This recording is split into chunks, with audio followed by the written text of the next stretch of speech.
Muy buenas tardes, queridos hermanos, queridos compañeros. Mi nombre es Elizabeth Morales, soy asambleísta departamental y hemos organizado un conversatorio muy importante para la coyuntura, elecciones nacionales y mapa electoral. Eh, quiero poner en contexto la razón de esta actividad. Generalmente los distritos del movimiento al socialismo en la ciudad de La Paz tenemos constantes eventos de socialización de mucha información, cursos de capacitación, análisis de coyuntura. Y dadas las circunstancias, dada la pandemia que estamos atravesando como país, es que estas actividades han quedado cortadas, pues no podemos reunirnos entre los hermanos y es de gran preocupación de muchos hermanos que estamos en contacto, compañeros, hermanos senadores, diputados, etcétera, de poder continuar con nuestras actividades de análisis coyuntural y de muchos temas de importancia para el país. Es en este marco que además este tema de suma importancia, que es desmontar aquellas versiones de que el movimiento al socialismo habría generado una desigualdad en cuanto al voto rural versus el voto urbano, ¿no? Y el propósito de este evento es desmontar estas expresiones que han tenido algunos líderes del oficialismo, algunos medios de comunicación que pretenden prácticamente distorsionar lo que se ha trabajado en cuanto a la representatividad electoral. Para eso hemos invitado al licenciado Juan Carlos Pinto Quintanilla. Él es un compañero que está haciendo un esfuerzo, le agradecemos mucho que él nos haya permitido estar con él en esta oportunidad. También quiero mandar un agradecimiento a los dirigentes de la dirección departamental y regional por permitirnos utilizar este espacio. Voy a presentar a Juan Carlos Pinto. El compañero tengo una presentación que la he preparado para que podamos todos conocer a Juan Carlos. Juan Carlos Pinto Quintanilla es de profesión sociólogo, tiene diplomados en derechos humanos, es prisionero político. Él ha escrito libros sobre temas relacionados con la democracia intercultural y el sistema penal y penitenciario.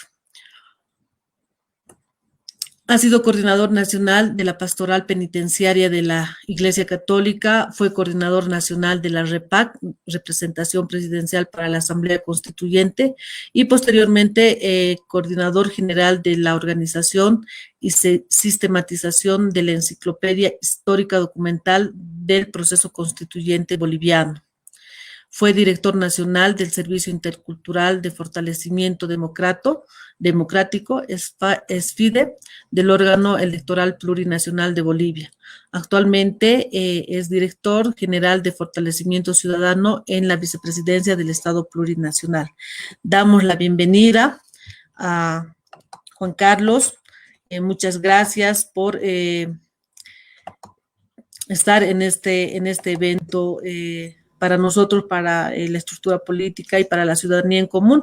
Es un gusto tenerte en este conversatorio, Juan Carlos. Saludos, compañera Eni. Saludos a los compañeros y a las personas que nos están siguiendo por esta vía para compartir este importante tema que es parte de la preocupación que hoy tenemos los bolivianos y que es parte de, digamos, la confrontación ideológica que hoy estamos viviendo. Una aclaración nada más, decirles que desde enero de este año ya no soy el director de Fortalecimiento Ciudadano de la Vicepresidencia, soy parte del ejército de reserva que hoy ha crecido mucho en nuestro país. Sin más, si gustas, podemos empezar con esta exposición. Muchas gracias, Juan Carlos. Han habido muchos cambios en el país y son las cosas que como bolivianos tenemos que asumir. Hay que rectificar, ya no está en la vicepresidencia. Muchas gracias, Juan Carlos, pero podemos dar inicio a este conversatorio tan importante. Sí, como bien hacías la introducción, creo que en el último tiempo se han dado muchos cuestionamientos, observaciones sobre el sistema electoral boliviano, más aún desde las acusaciones de fraude que se han estado esgrimiendo desde el año pasado para justificar el golpe de Estado que hemos vivido y continuamente lo estamos viviendo en Bolivia.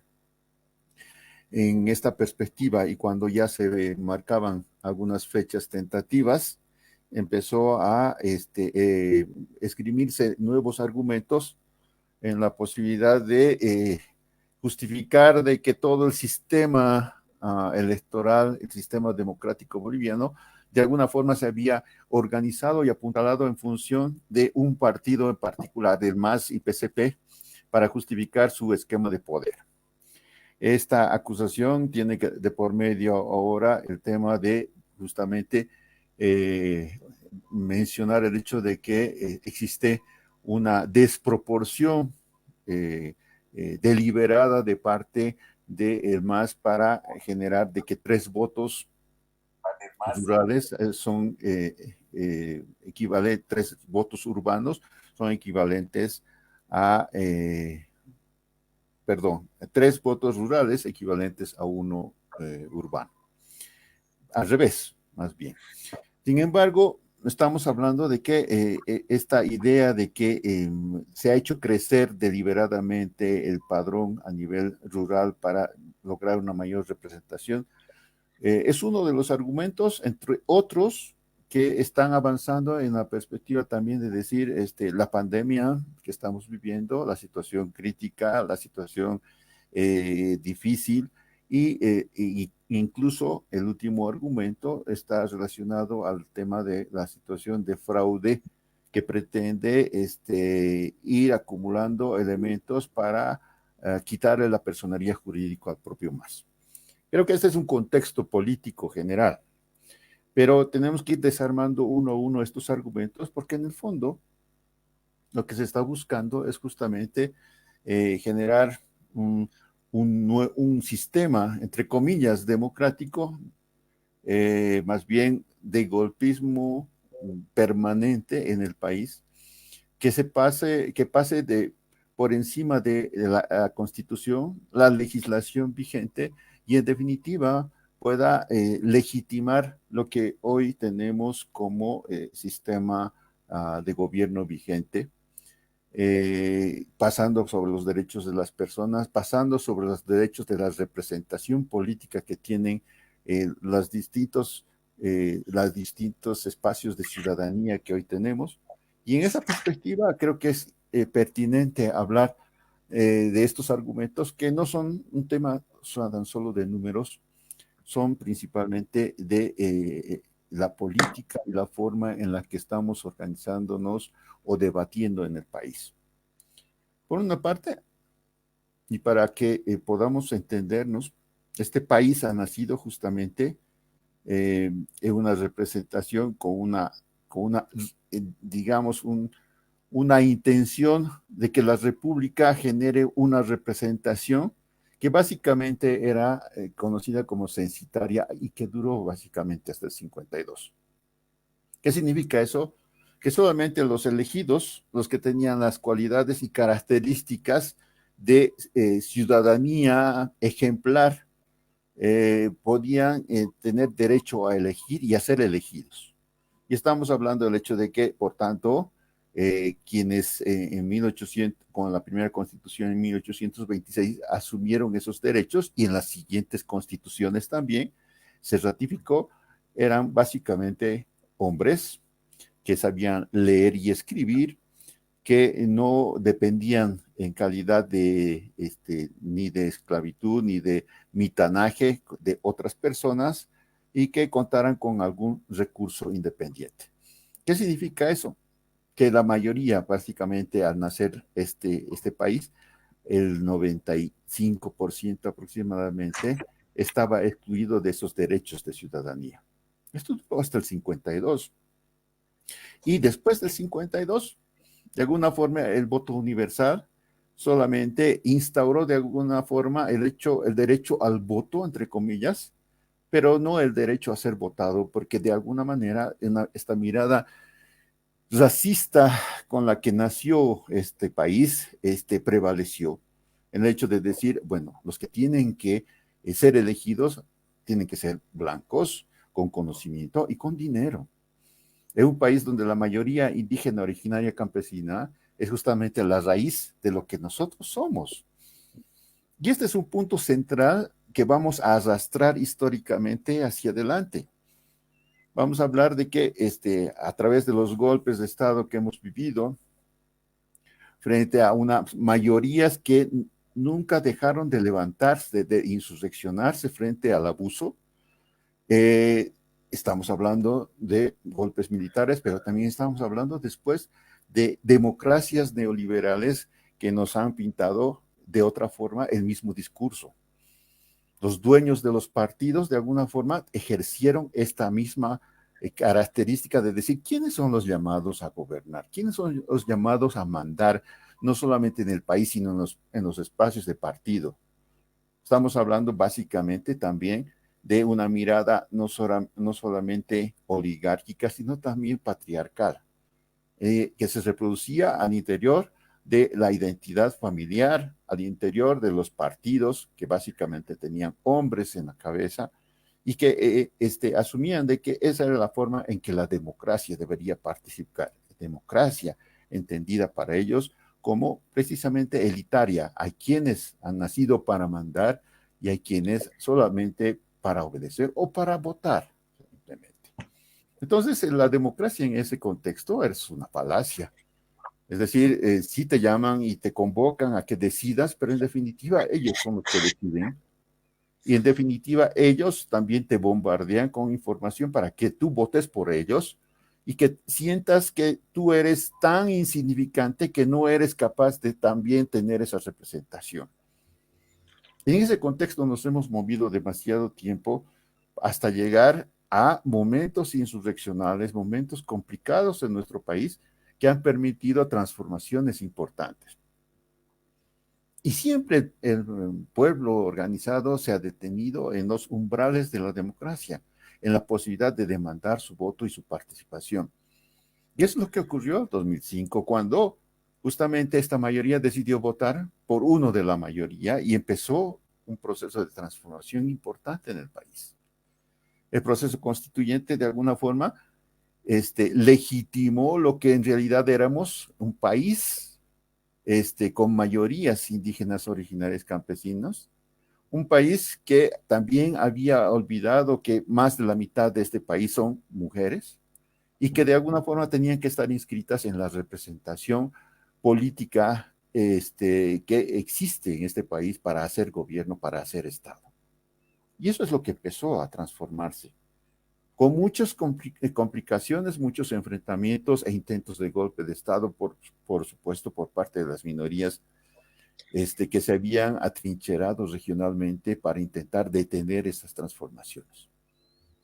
Y eso es lo que en el fondo se debatió entonces y se sigue debatiendo ahora. Estos cambios, ¿en qué medida han cambiado el horizonte de este país? Porque lo que ocurrió en 2005 no era solamente un cambio de gobierno, era un cambio de época. Finalmente, las mayorías habían asumido el hecho de que podían elegir, pero sobre todo podían ser elegidos. En la persona del presidente Evo se estaban representando todos para decir, podemos cambiar este país y lo podemos hacer con nuestras propias manos. Entonces, primer aspecto importante, desde el año 2005, las cifras de votación en este país subieron de manera impresionante, y no producto del invento o del fraude, sino producto de la participación de la gente que empezó a valorar el voto que tenía. Toda la época neoliberal se había tenido porcentajes de voto que no pasaban del 40%. Y hemos tenido presidentes que han sido elegidos con entre el 18 y el 22%. Y de pronto, después del 2005, las masas rurales, en particular indígenas, originarios, campesinos, se volcaron al voto porque dijeron, nuestro voto ahora sí vale, ahora sí tiene que elegir, porque no estamos eligiendo solo el presidente, sino también a nuestros representantes, que son parte de nuestra comunidad, de nuestra representación, etcétera, etcétera. Y empezamos a tener cifras que fueron más del 80 al 90% de participación del padrón electoral. Y esto fue impresionante porque de ese padrón que se había prácticamente duplicado porque la gente acudió en masa a inscribirse, las subsiguientes votaciones que hubo en el país que dieron las victorias al MAS y cambiaron la geografía electoral del país con alcaldes, gobernadores, etcétera, etcétera, principalmente con el sello de ser indígenas, originarios, campesinos, pero también con una importante presencia femenina que ahora ya estaba inscrita en la Constitución, empezaron a cambiar el país. Entonces, estamos hablando de que la democracia se renovó en esta perspectiva. No es que aparecieron nombres o votos campesinos de la nada, sino que se había invisibilizado a los indígenas originarios campesinos durante toda la época republicana y se los había utilizado en la época neoliberal como carne de cañón básicamente y se los había negado en esta figura básicamente de racismo encubierto, es decir, bueno, sirven para votar, pero no sirven para mandar, no sirven para gobernar. Creo que ese es un cambio fundamental que ocurrió en este proceso de transformación, en esta perspectiva. Entonces, este contexto nos habla de que esta nueva constitución estaba inscribiendo este derecho fundamental de estas mayorías. Y estamos hablando de que, por ejemplo, en el artículo 146, numerales 5 y 6, los escaños departamentales se debían, se acordaban según los últimos censos que se realizaban. Es decir, estamos saliendo de un proceso constituyente o una nueva constitución. El censo se realiza en 2012 y el 2014 se realiza una nueva actualización de la geografía electoral, de las circunscripciones electorales y de las diputaciones uninominales. Es decir, estamos entrando a una forma más democratizada de elección de la gente en circunscripciones, pero también de una representación fundamental de la gente que sentía no solamente que votaba, que iba a votar por un presidente, sino, decíamos, por quienes los sentía cerca, nuestros propios representantes, en la forma de los dirigentes indígenas originarios campesinos, en la forma de las mujeres que eran parte de sus pueblos, etcétera, etcétera. Se había legitimado la democracia y su forma. Entonces, estamos hablando de que este país debía mantener sobre todo un equilibrio en una territorialidad en que tiene bastante desequilibrio por fruto de enclaves de crecimiento que son parte de nuestra historia. Estamos hablando básicamente de que hay departamentos que tienen poca población y pocas fortalezas para su propio desarrollo económico, pero en un país unitario como el que somos, debíamos guardar los equilibrios para que eso se mantenga. Estamos hablando de departamentos, 3 departamentos en particular del Eje, Cochabamba, Santa Cruz y La Paz, donde el crecimiento poblacional era y sigue siendo impresionante, porque de los otros departamentos existe una gran cantidad de migración que acude en busca de nuevas posibilidades y alternativas. Pero departamentos dentro de los 9 que somos, que tienen básicamente no solo limitaciones en cuanto a recursos económicos, sino también poblacionales, tienen dentro de esta visión constitucional los mismos derechos para sentirse parte de este país. ¿Cómo generar o mantener la unidad en medio de esta diversidad que somos, sin que los departamentos del eje que absorben más del 70% de la población de este país no se llevaran toda la representación? Y ahí está una de las grandes falacias. No hay igualdad de una persona, un voto, porque vivimos en circunstancias distintas, porque nuestras situaciones son distintas y nuestros desequilibrios son muy grandes. Entonces, la democracia no es solamente votas siendo igual pobre o igual rico, en el departamento de Pando o en el de La Paz, y es igual cuando las circunstancias son distintas, cuando hemos votado por un país unitario. Y en esa perspectiva, el concepto de equidad es el que más responde y está respaldado justamente en nuestra legislación. Y equidad significa tener las mismas oportunidades y posibilidades, y aunque los números no representen de esa manera. Entonces, vamos a hablar que esta demanda central de la que se habla tiene que pasar por el hecho de reconocer que, por ejemplo, si nos dejamos llevar por estos argumentos de la igualdad para, para elegir un diputado uninominal en Pando, donde existen 2 diputaciones uninominales, se necesitan básicamente, no sé, 5.000, 20.000 más o menos votos.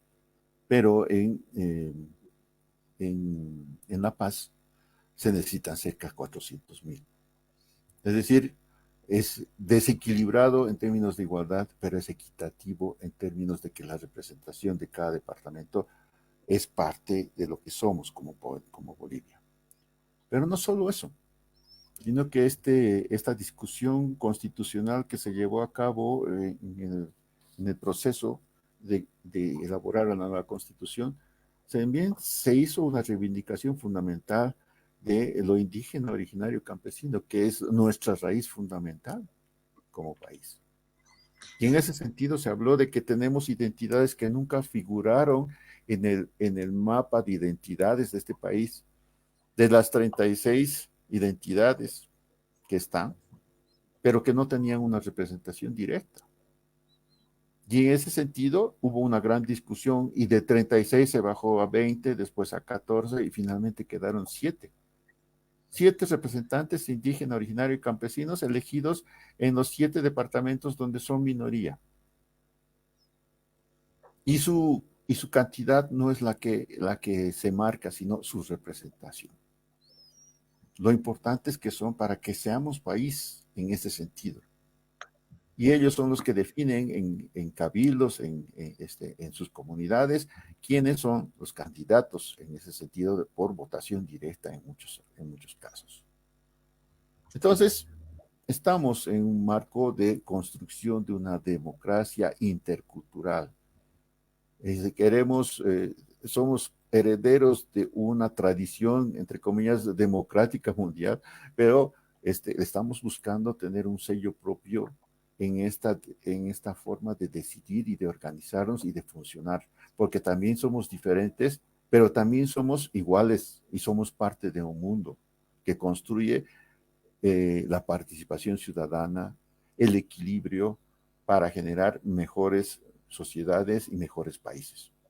El nuestro dio sus saltos importantes en esa perspectiva y lo va a seguir haciendo.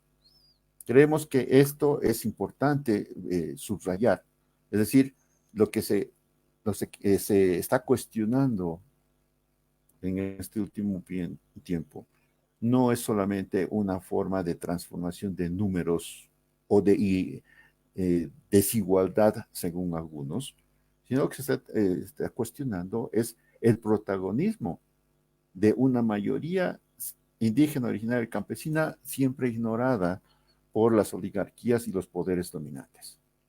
Y que hoy se reivindica en su decisión, su capacidad de ser protagonista.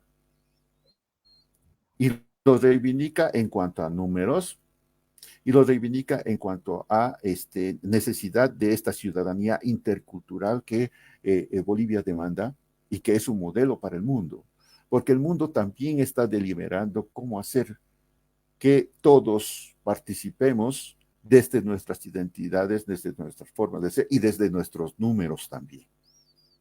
Es decir, no es un tema de son simplemente mayorías y minorías, sino que esas mayorías y esas minorías tienen una cualificación, una identidad que es necesario respetar. Y eso es nuestra democracia intercultural. Por eso hablamos de un sistema electoral que es mixto, proporcional y de mayorías, buscando combinar lo territorial, lo poblacional, la inclusión de mayorías y de género, que en la mayoría en casi toda nuestra historia se invisibilizó. Este es un tema central. Pero además, yo creo que es importante mencionar que los números se han falseado y que en los últimos tiempos, es más, el día de hoy en Página 7, un periódico que es conocido por su versión oficialista, estamos hablando básicamente de que hay estudios de personas que son periodistas, investigadores, que son conocidos por su oposición anterior al gobierno del MAS, que están justamente mostrando el hecho de que no existe prácticamente razones para hablar de que exista una desproporción entre el voto rural y el voto urbano. Es decir, hasta los mismos opositores moderados, entre comillas, están planteando el hecho de que esta desproporción no existe y que no es un argumento para posponer un proceso electoral que estamos a punto de vivir los bolivianos. Y en ese sentido, creo que para que podamos graficar estos números a los que nos estamos refiriendo, simplemente voy a hacer una rápida mención de algunos temas, perdón porque no tener en la pantalla estos elementos, pero nos sirve para iluminar. Con el padrón electoral del 2019, tenemos inscritos urbanos 4.627.875, que son el 67% de la población, y los inscritos rurales 2.303.951, que son el 33%. Esta es la Bolivia urbana y rural en la que tenemos.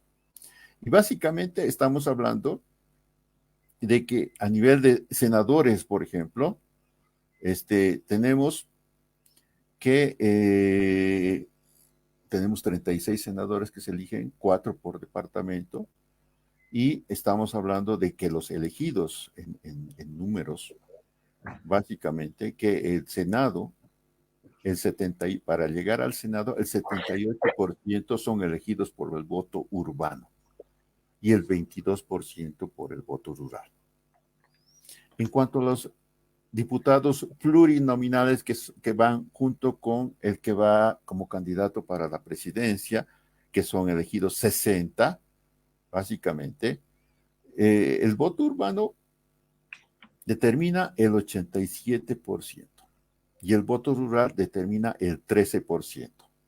Es decir, estamos hablando que tanto senadores como diputados plurinominales son elegidos en un 83% por el voto urbano y en un 16 a 17% por el voto rural. Primer aspecto. Un poco más complicado es hablar de las circunscripciones uninominales, que son básicamente las 63 más las 7 circunscripciones especiales. Estamos hablando de Santa Cruz, por ejemplo, Cochabamba y Potosí, donde creo que es importante mencionar el hecho de que muchos de los analistas que han estado criticando el sistema electoral hablan de que esta desproporción de 3-1 está basada en hecho básicamente de las ciudades centrales de cada departamento. Y no se refieren al hecho de que existen muchísimas ciudades intermedias que son parte del mundo urbano y que eligen y que votan en esa perspectiva. Estamos hablando básicamente de que, por ejemplo, en Santa Cruz, que tiene 14 circunscripciones, y 13 circunscripciones son elegidas por el voto urbano y solo una por el voto rural.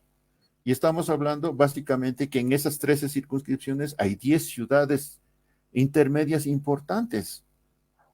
Son parte del crecimiento urbano que ha tenido el país. En Cochabamba existen 9 circunscripciones. 7 circunscripciones son elegidas por el voto urbano. Y estamos hablando de Potosí, donde hay 3 urbanos y 4 rurales, que es la proporción poblacional que existe actualmente en ese departamento. La Paz, por ejemplo, tiene básicamente 8 urbanos y 6 rurales, ¿sí? En esa proporción. Tarija tiene 3 urbanos y 1 rural. El Beni tiene 2 urbanos y 2 rurales. Chuquisaca tiene 2 urbanos y 3 rurales. Es uno de los departamentos que tiene más o menos equilibrio entre sus poblaciones. Oruro, 2 urbanos y 2 rurales. Y Pando tiene 1 urbano y 1 rural. Entonces estamos hablando que básicamente la proporcionalidad que existe actualmente en el país se respeta en la representación. Es decir, es una falacia hablar de que a nivel urbano el voto es menos válido que a nivel rural y que hubiera habido una intencionalidad política para generar esta desproporción. Los números lo desmienten, es mentira para empezar. Segundo, las circunscripciones especiales. Estamos hablando de 7 departamentos que básicamente tienen circunscripciones especiales donde acuden al voto los pueblos indígenas que son minoría en esos departamentos y que eligen a su representante. Solo Chuquisaca y Potosí están fuera de esta representación. Y en esa perspectiva estamos hablando también el hecho de que más o menos según un estudio que hemos podido consultar, estamos hablando de que los criterios establecidos en la ley, existe básicamente una diferencia de un 2% en favor del urbano, ¿sí? Respecto a lo rural. Y esta diferencia podría llegar al 7% si no fuera porque existen las circunscripciones especiales indígenas que ayudan a bajar en un 5%. Es decir, estamos hablando de una proporcionalidad de equilibrios entre lo urbano y lo rural según la proporción que existe, y estamos hablando básicamente del reconocimiento de que este país no solamente existen ciudades capitales, sino ciudades intermedias que hacen fundamental el hecho de el voto, el crecimiento intermedio que ha existido y la urbanización que ha crecido en los últimos años. Esta condición solamente va a poder ser cambiada después de un nuevo censo, donde nuevamente seguramente algunas regiones demandarán otra vez, como lo hicieron en el 2014, el hecho de tener mayor representación. Pero creo que es visible el hecho de decir que cuando unos piden mayor representación, hay que quitarles a otros más pequeños esa representación. Y habrá que preguntarnos entonces si este país unitario apuesta justamente a esta democracia intercultural, a esta representación en la que todos estemos presentes, en la que todos deliberemos y seamos parte de esta construcción colectiva que es Bolivia. Nada más estos datos para aportar a la reflexión a los que nos están escuchando, a los que nos han seguido, porque creemos que políticamente, esto es un debate político que tenemos que asumir en el hecho de que este país ha cambiado, lo va a seguir haciendo, y principalmente creo que lo que se debe defender es una verdadera democracia en la representación. Muchas gracias. Gracias, Juan Carlos. como nos has podido explicar y hemos podido ver en estos últimos años, después de la nueva constitución política del Estado, evidentemente hemos cambiado muchos temas. Uno de los temas que se ha podido ver es el tema de la paridad de las mujeres en las asambleas plurinacional, en la Asamblea Plurinacional y en las asambleas departamentales y los gobiernos territoriales. Otro aspecto también que creemos que es importante y se diferencia cualitativa y cuantitativamente de otras democracias es el hecho de que hoy en día los pueblos minoritarios, los pueblos indígenas, cuentan con una representación. Y en la experiencia que podemos ver, también un elemento que has mencionado muy importante es el hecho de que hay mayor participación en las áreas rurales, porque ahora sí conocen a sus representantes, a diferencia del pasado, donde teníamos una representación y prácticamente iban a votar y no sabían para quién estaban votando, pero resulta de que tenían un diputado que representaba a una circunscripción y que no sabían de dónde salió, de a quién representa, de qué sector es. De repente, bueno, pues no se elegía a estas representaciones. Entonces, por lo tanto, ir a unas elecciones para elegir presidente no le motivaba a los pueblos, ¿no? A las comunidades y todo aquello. Vemos que hoy en día, con esta nueva democracia que hemos tenido y cuando todos los ciudadanos podemos ser elegidos, de acuerdo a nuestra representación, al sector del que venimos, y eso lo ha posibilitado, tenemos que decirlo, lo ha posibilitado el movimiento al socialismo, ¿no? Que tienen sus representaciones campesinos, sectores gremiales, fabriles, estudiantes, mujeres, etcétera. Hay una pluralidad de representación y esto se puede observar en las comunidades, en las provincias que ahora sí pueden ser elegidos, por lo tanto hay una pugna, ¿no? Por querer ser representantes de su provincia, porque tienen demandas, tienen necesidades, quieren proyectos, quieren obras, quieren carretera, quieren electrificación y una serie de cosas, y ellos consideran de que van a conseguir todos esos proyectos para mejorar su calidad de vida a través de sus representantes. Y es por eso que hoy en día creemos que la representación es mucho más legítima, ¿no? Y ese es un tema que es importante recalcar. Eh, Otra cosa que también muy importante se ha hablado, Juan Carlos, es el tema de que, ya lo han dicho, ¿no? Han habido algunos analistas que están yendo para desmentir esto que se ha querido implantar en nuestro medio, en el imaginario de la gente. Han salido periodistas, han salido políticos, representantes de la derecha, indicando de que el MAS ha cambiado, ha querido favorecerse para poder tener mayoría en el Parlamento. Nosotros creemos de que tenía una finalidad política y gracias a este tipo de escenarios donde se ha estado desmontando esta falsedad, porque ya hemos visto que desde mucho tiempo atrás nos ponen pues una mentira y de tanto repetirla la hacen verdad.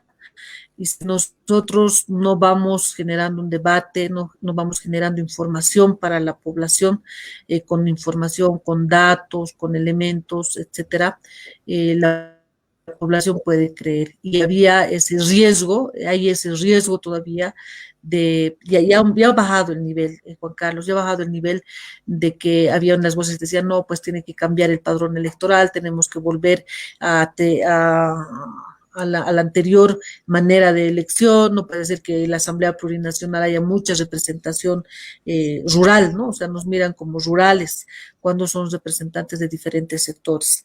Yo quería, tal vez ya para finalizar, hacer algunas consultas.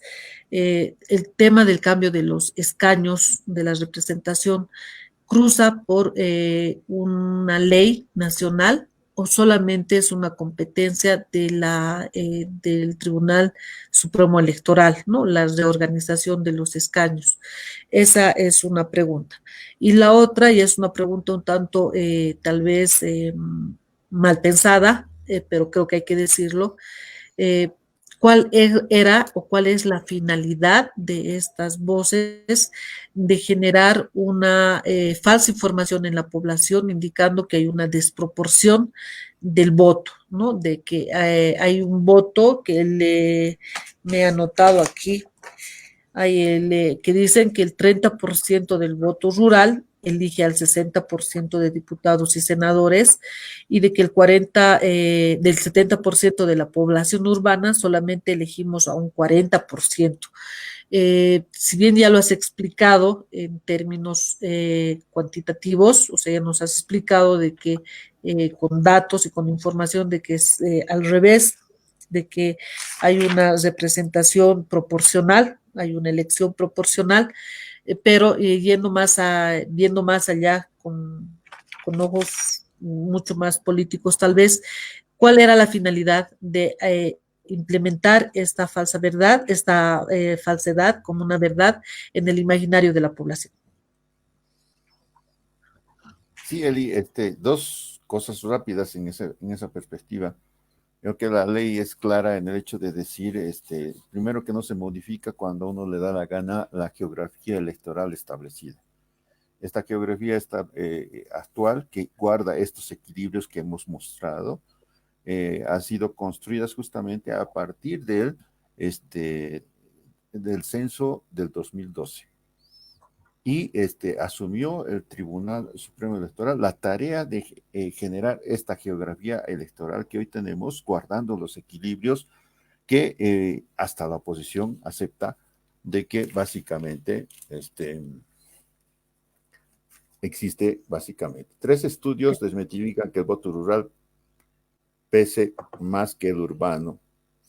Esta es una afirmación, justamente les mencionaba el hecho de tres estudios de gente que es de la oposición, que dicen es falso este argumento que se ha estado esgrimiendo en el último tiempo en esta perspectiva y con sus propios datos, con sus propios elementos.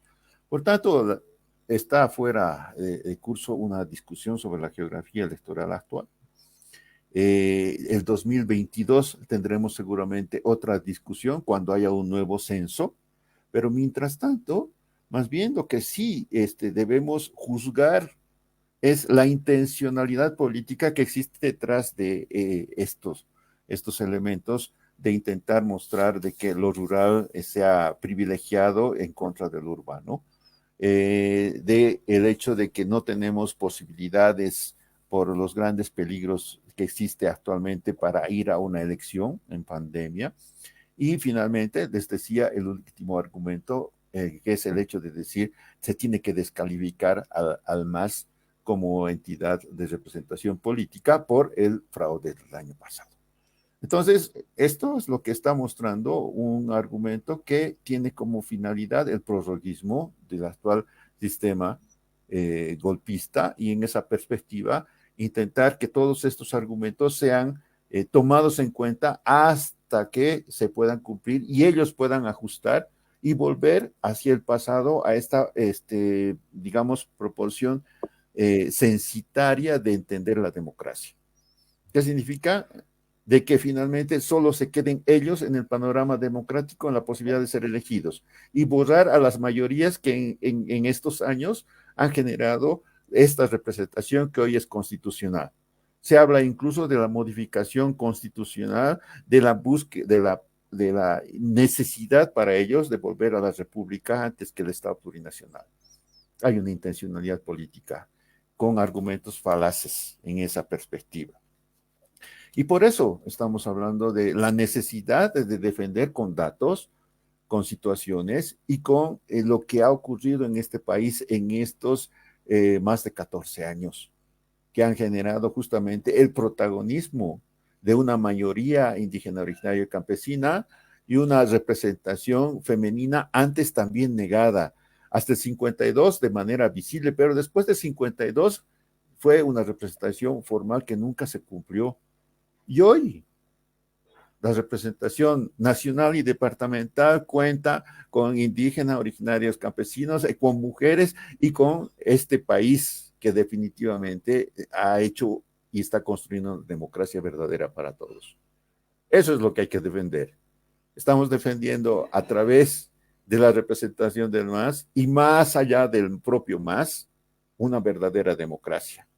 No se pide que se vote obligatoriamente por el MAS, sino que se vote por una democracia intercultural que nos represente a todos.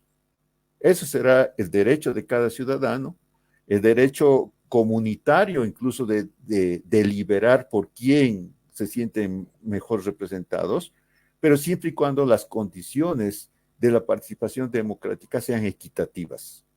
Y eso es lo que se tiene que defender en profundidad y como principio.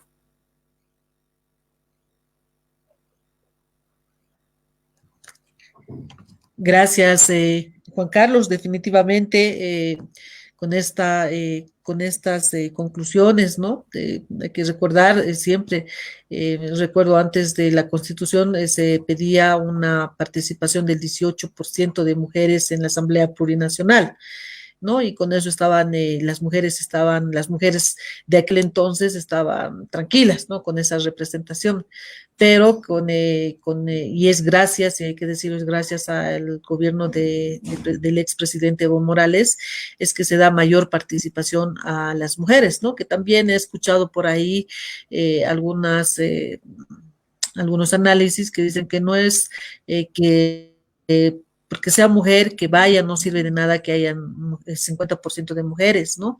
Entonces, hay pues esos intentos de la derecha, esos intentos de gobiernos neoliberales que tienen otra visión, que no están conectados con la realidad, con el pueblo, que no les interesa que una comunidad, un pueblo, una circunscripción tenga su representación legítima, que tengan un control social sobre las políticas sociales, las políticas públicas. Entonces hay una intencionalidad siempre de dejarnos, ¿no? Mal vistos, como que nos hemos aprovechado y hemos querido modificar aquello. Juan Carlos, a nombre de los compañeros de la Hollada, de los distritos, te quedo muy agradecida por esta participación, por quitarte este momentito para poder informar, socializar este tema tan importante, una tarea queda para nosotros como autoridades y otros dirigentes y todos aquellos que vayamos a informar a la población de que no podemos caer en estas falacias que nos han venido lanzando tanto por medios de comunicación, y es importante, ¿no? Como te decía, desmontar esto a cada situación que quiera deslegitimizar este proceso revolucionario. Creemos que tenemos que salir con una información desde nuestra mirada, desde nuestra perspectiva, desde nuestra identidad cultural para defender lo que hemos conseguido durante todo este tiempo, ¿no? Y es por eso que es importante este tipo de escenarios para poder llegar y no ser sorprendidos con cosas que nos quieran meter en la cabeza a través de las redes y de los medios de comunicación. Muchas gracias, querido Juan Carlos, gracias por este tiempo, a nombre de todos los compañeros. Muchas gracias. A ti, Eli, yo creo que es importantísimo abrir estos espacios de comunicación en estos tiempos de crisis, en estos tiempos en los que nos falta canales de comunicación y de deliberación. Creo que todavía estamos bajo la sombra de la colonización, en la que todavía existe mucho patriarcalismo y existe mucho racismo. Es decir, se sigue hablando de que los indígenas originarios campesinos no tienen el derecho que tienen hoy, así como las propias mujeres no se han ganado, entre comillas, el derecho que hoy tiene a través de la legislación y a través de su propio trabajo y la representación que están haciendo para hacer un país más democrático. Hay que pelear todos los días para que eso ocurra. Y en ese trecho es que nos encontramos todos para que no nos avasallen los poderes únicos y tengamos una democracia de verdad para todos. Muchas gracias. Gracias, Juan Carlos. Muchas gracias a todos los que nos siguen. Hasta la próxima oportunidad. Adiós. Muchas gracias.